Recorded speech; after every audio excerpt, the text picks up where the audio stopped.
This channel does not promote any violent, harmful, or illegal activities. All content provided by this channel is meant for an educational purpose only. Top quality और consistent performance के लिए सिर्फ silver pump नाम याद रखना। স্কুলে সরস্বতী পুজোর চাঁদা নিয়ে দ্বন্দ্বের জের আক্রান্ত রামনগরের দম্পতি। চাঁদা দিতে দেরি হওয়ায় ক্লাস 1 এর পড়ুয়াকে সরস্বতী পুজোয় অংশ নিতে বাধা দেওয়ার অভিযোগ স্কুল কর্তৃপক্ষের বিরুদ্ধে। আমাদের প্রতিনিধি কনিষ্ক রয়েছেন আমাদের সঙ্গে এই মুহূর্তে। কনিষ্ক, এই অভিযোগ অত্যন্ত গুরুত্বপূর্ণ। একটা ক্লাস 1 এর শিশু, তাকে চাঁদা দিতে দেরি যদিও বা হয়, তাহলেও তাকে স্কুলের পুজোয় অংশ নিতে দেওয়া হবে না। দেখো দীপ, একদমই ঘটনাটা সামনে আসার পরে রীতিমতো কার্যত ধিক্কার জানানো হচ্ছে এলাকাবাসীর পক্ষ থেকে স্কুল কর্তৃপক্ষকে। মূলত যেটা জানা যাচ্ছে যে এই স্কুলের যে সরস্বতী পুজোর চাঁদা যেটা যৎসামান্য ধার্য হয়েছিল স্কুল কর্তৃপক্ষের পক্ষ থেকে, সেই ধার্য চাঁদা রীতিমতো পরিবারের লোকজন, ওই ছাত্রটির পরিবারের লোকজন বাড়িতে না থাকায় সে কারণে সঠিক সময় পৌঁছাতে পারেনি এবং বাইরে যথারীতি পরিবারের লোকজন বাইরে থেকে ফিরে এসে স্কুলের ওই চাঁদা ধার্য চাঁদা দেওয়ার পরেও রীতিমতো স্কুলের পক্ষ থেকে ওই অভিভাবককে উল্টো পাল্টা কথা বলা হয় বলে এমনটাই অভিযোগ উঠে আসছে। পাল্টা আবার স্কুল কর্তৃপক্ষ এবং স্থানীয় যেসব মাতব্বর ছিলেন মোড়ল, তারা কিন্তু ওই অভিভাবককে হেনস্থা করে এবং মারধর করে বলে অভিযোগ।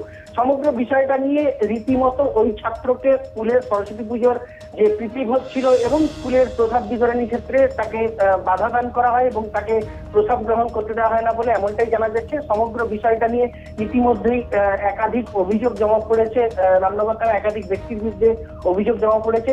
রীতিমতো রামনগর থানার পুলিশ সমগ্র ঘটনা তদন্ত শুরু করেছে। অনেক ধন্যবাদ তোমায় কনিষ্ক। হওয়া থেকেই দিদিমণি খ্যাটের ম্যাটের করতো, চোখে দেখছো না বাচ্চাটাকে। বাচ্চা এসে সবসময় আমার কাছে বলতো, মা ম্যাম এই বলেছে সেই বলেছে, আমাকে খেতে দিতে চায় না, থালা দিতে চায় না।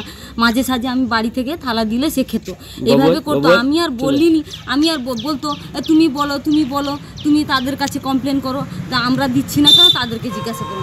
এবার আমি যাইনি কেন, ঝগড়াঝাটি হবে এই জন্য আমি আর যাইনি জিজ্ঞাসা করতে। এবার সরস্বতী পূজা চাঁদা দেয়নি বলে আমার ছেলেকে এরকম বলেছে, তোকে চাঁদা দেয়নি, তুই খেতে দিব না, তুই যা চলে যা ঘরে। এ যখন কেঁদে কেঁদে এখানে আসে, আমি আমার স্বামীকে বলি যে এবার তারা চাঁদা দেয়নি বলে তাড়িয়ে দিয়েছে, তুমি একবার যাও চাঁদা নিয়ে। ও চাঁদা নিয়ে গেছে। আমার একজন বরুণ জানা এসে আমাকে ডাকো যে তোকে দিদিমণি ডাকছে। আমি চলে গেলাম। হ্যাঁ, দিয়ে আমি বললাম খেয়ে দিয়ে যাচ্ছি না, তুই এক্ষুনি আয়। দিয়ে আমি সেখানটা গেছি, আমাকে ঘরে নিয়ে মারধর করে, এফে করে, আমার স্ত্রীকে মারধর করে। পরে খবরে নজর রাখবো। আবারও অসুস্থ কালীঘাটের কাকু ভর্তি জেল হাসপাতালে। পঞ্চমবার কণ্ঠস্বরে নমুনা সংগ্রহের দিন গড়হাজির সুজয় কৃষ্ণ ভদ্র। আজ সশরীরে কাকুকে আদালতে পেশ করার নির্দেশ দিয়েছিল আদালত। কাকু আদালতে আসার মতন অবস্থায় নেই, জেল থেকে পাঠানো হচ্ছে কাকুর মেডিকেল রিপোর্ট। কণ্ঠস্বরে নমুনা নেওয়ার দিন বারবার কাকু আদালতের হাজির এড়ানোয় ক্ষুব্ধ কেন্দ্রীয় এজেন্সি সিবিআই। তদন্ত বাধাপ্রাপ্ত হচ্ছে, আদালতের জোরালো সওয়াল সিবিআই এর। কাকুর ভয়েস স্যাম্পল নেওয়ার জন্য বিকল্প ব্যবস্থা করা হোক, প্রয়োজনে সিবিআই অফিসারকে অনুমতি দেওয়া হোক।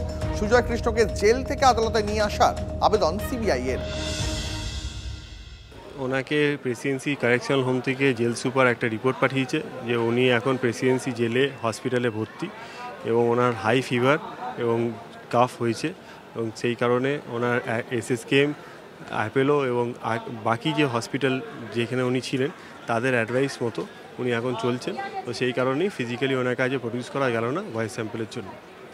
সিবিআইয়ের তরফ থেকে কি বলা হয়েছে? সিবিআই আজকে ওনারা বলছিলেন অল্টারনেট যদি একটা মোড হয়ে হিসেবে ওনারা যদি নিজেরা প্রোডাকশন করতে পারে, তো সেটা জজ সাহেবকে ওনারা কিছু ওরালি সাবমিট করেছে, লিখিত বা কিছু হয়তো দেয়নি। আচ্ছা, মুর্শিদাবাদ কি গুলি বন্দুকের আঁতুর ঘর? পুলিশের জালে অস্ত্রসহ 3। ডোমকল এবং সাগরপাড়া থেকে আগ্নেয়াস্ত্র সহ গ্রেফতার 3 জন দুষ্কৃতী। ডোমকলের আলীনগর এলাকায় অভিযান পুলিশের, আগ্নেয়াস্ত্র সহ পুলিশের জালে 1। গোপন সূত্রে খবর পেয়ে ডোমকলের আলীনগরে অভিযান চালায় পুলিশ। তল্লাশি চালিয়ে উদ্ধার হয়েছে 2টি দেশি ইম্প্রোভাইজড বন্দুক, 1 নলা এবং 1 রাউন্ড কার্তুজ। সাগরপাড়া ধৃতদের কাছ থেকে উদ্ধার হয়েছে ইম্প্রোভাইজড পাইপ গান, গুলি। পরে খবরে আসি, সীমান্তে ফের বাংলাদেশি পাচারকারীদের দৌরাত্ম্য। নিষিদ্ধ কাফ সিরাপ পাচারের চেষ্টা বানচাল করল বিএসএফ। দক্ষিণ দিনাজপুরের গঙ্গারামপুরের মল্লিকপুরে উত্তেজনা। বিএসএফ জওয়ানদের উপর হামলা বাংলাদেশি পাচারকারীদের। হামলায় জখম হয়েছেন এক বিএসএফ জওয়ান, তাকে হাসপাতালে ভর্তি করা হয়েছে। আত্মরক্ষায় গুলি চালালে আহত হয়েছে এক বাংলাদেশি পাচারকারীও। ভোরে 5 বাংলাদেশি দুষ্কৃতী কাঁটাতার কেটে এপারে ঢোকার চেষ্টা করে।